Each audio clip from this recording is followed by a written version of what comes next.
I'm just overwhelmed. I don't know where to begin. To begin with, I feel at home for two reasons. I always felt at home in an academic environment. I always felt this is where I belong to. And being in that environment again makes me feel the feeling of being at home. Second reason that I feel at home, because Peking University is my home.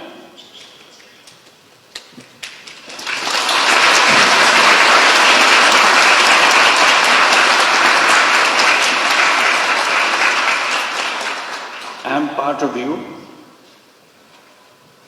because you accepted me as an honorary professor. I'm sorry that I couldn't spend much time with you,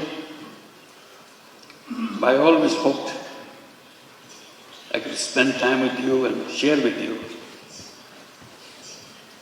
all the excitements of the academic world and the world that you want to create for future generations. That's our task in the academic environment, to build the future world, not just learning about the current world. It's the next world that we want to prepare for. So that makes me feel completely at home.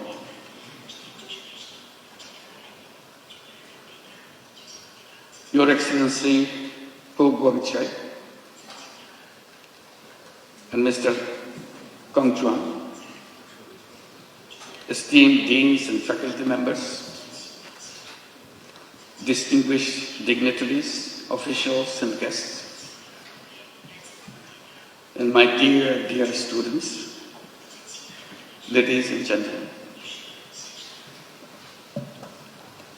It is with great humility and profound gratitude that I stand before you today in this prestigious institution, Peking University, the center of knowledge, wisdom, innovation, and excellence. To receive an honorary doctorate from such an esteemed university is a great honor for anyone. And I feel so humbled by your gesture for choosing me for this particular honor. This recognition once again reminds me of my commitment to work for realizing the dreams of the millions of youths who were the vanguards of the transformational changes in Bangladesh just last year. Their vision to establish a new Bangladesh in place of the Bangladesh that we had until last year.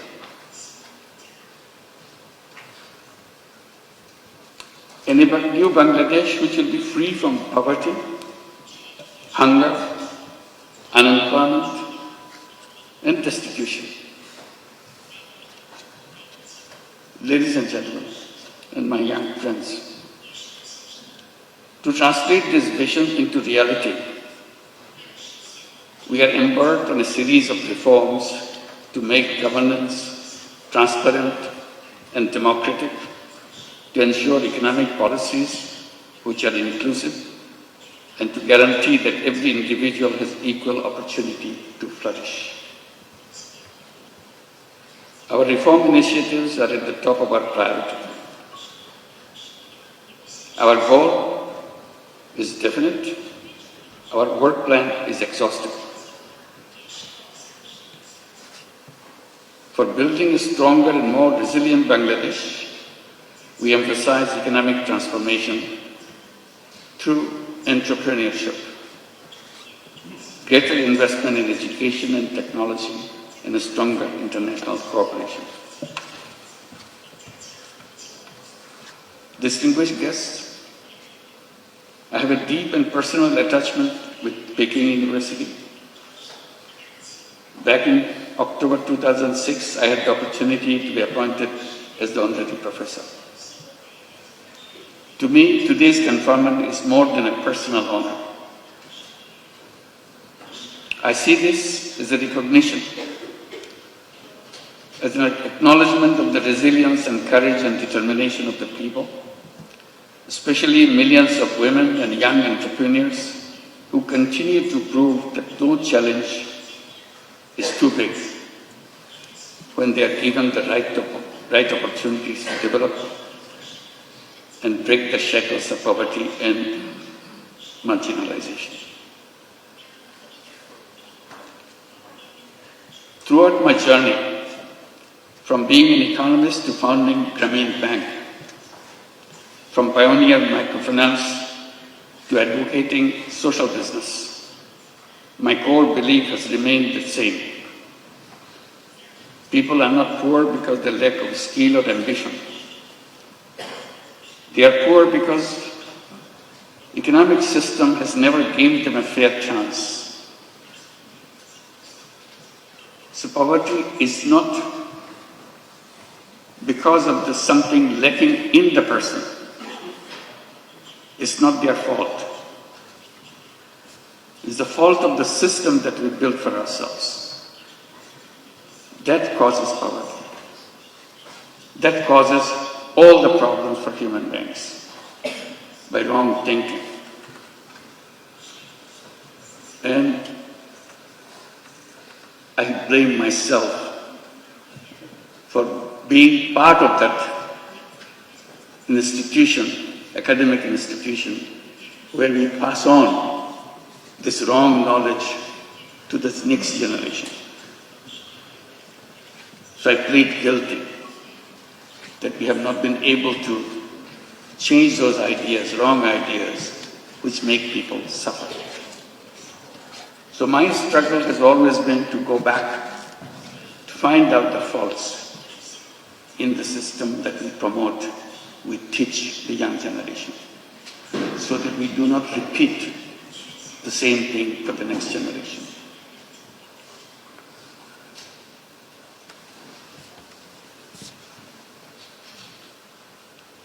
It is designed to serve only the wealthy, not the poor.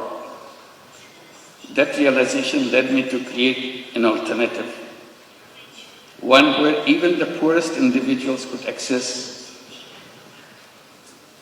the services of the institutions which are created for people. I've been promoting the idea to let the young people come to the universities, get good degrees from good institutions, and then go to the job market to become job seekers. I have been telling that this is a wrong idea. Human beings are not born to become job seekers. Job is a wrong idea. Human beings are creative beings.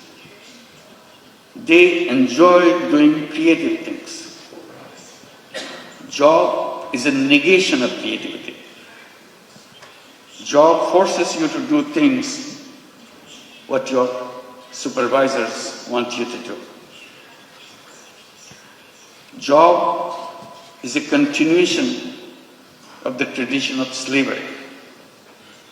Human beings are not fit for slavery. Human beings are independent beings. So I keep on promoting the idea that all human beings are born as entrepreneurs, not job seekers. Universities should be preparing young people to go out and become successful entrepreneurs, not job seekers. And that idea came from a simple experience. I started as a small initiative with a handful of women in a village next to the university where I was teaching in Bangladesh. I started lending tiny little money to the poorest women that the world has ever known, just to make sure she feels that she can handle this money and change her life.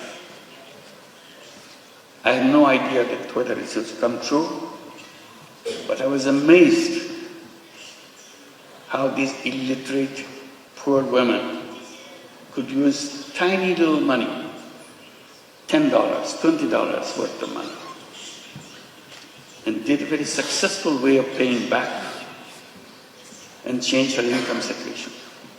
And she continued to pursue that round after round and change her life. And it turned into millions of women all over Bangladesh, and with perfect record. That convinced me totally. All human beings are entrepreneurs, because we are taught in the textbooks only very special people are born as entrepreneurs.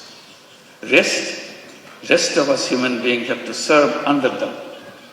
I said, that's absolutely the wrong idea. If the poorest illiterate women in Bangladesh can become an entrepreneur with a $20 loan, $30 loan, anybody in the world can become an entrepreneur. It's natural to human beings. We didn't train them. We didn't tell them how to run a business. She figured it out all by herself, because it is innate part of a human being. So that continues with a bigger question to me. What should be the purpose of education? And I keep coming back. Purpose of education is to enable to go out and bring that all creative capacity to change the world. And universities and educational institution is not only a place to learn what happened, also imagine. Imagination is the greatest power on earth. If you imagine, it will happen. If you don't imagine, it will never happen. If you look back, things happen because somebody imagined it. Imagine something big, something unheard of, something you never dared to hope that it will work. But you imagine and stay with it. If you stay with it, it will happen. So that is the greatest power. Imagination is more powerful than anything you can bring together. So I follow that, encourage young people like you, along with what you are learning, imagine. Dare to imagine the most odd thing that you ever thought. Most necessary thing you think could be done. At the moment it looks odd, at the moment it looks impossible. The human journey is about making impossible possible. That's our journey. And we can make that happen.